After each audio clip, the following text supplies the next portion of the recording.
from Vatican visited and Rajwan also visited.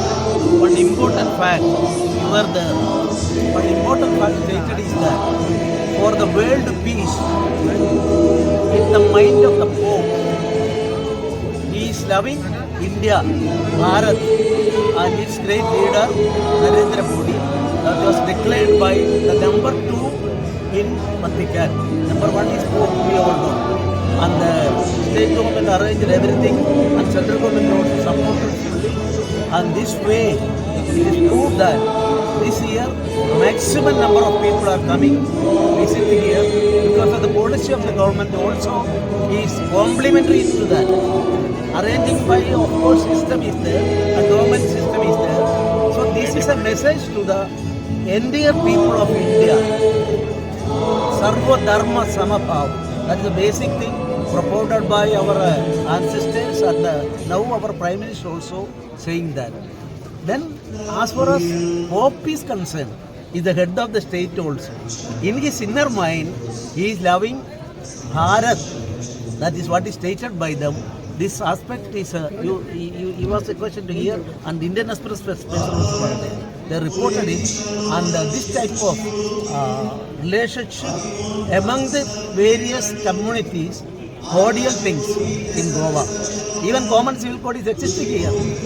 There was an agitation by certain elements from Delhi that was defeated in 1987 by the Muslim youths and Muslim ladies of Goa.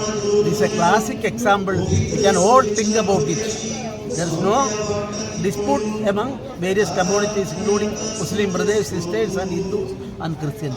So this time, because of the arrangement, all arrangement made by our state government, a new message went to even Vatican regarding this aspect.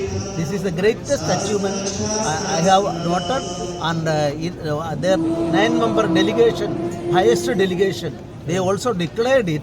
This is a message to the entire India. And of course, I am not going to politics because the governor can't deal with the politics. Only chief minister can do that.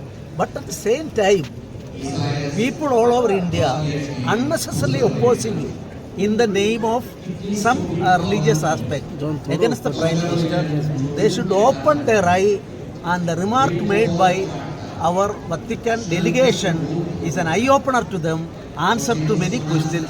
Nowadays, message from this important divine place spread to the entire world, and we are getting information. And when I inquired to collector and other organizations, more people from outside India also coming, outside states also coming, and arrangements made by the present government and central setup, excellent setup is there. And as far as possible, best efforts they are doing for the welfare of the pilgrims to this center, and after that, within short time, this years more and more people are coming to the program and attending. The delegates from Vatican also visited here. Rajwan given them a reception. I am also seriously thinking to write something as a book, and that book also will spread to other states as well. Thank you.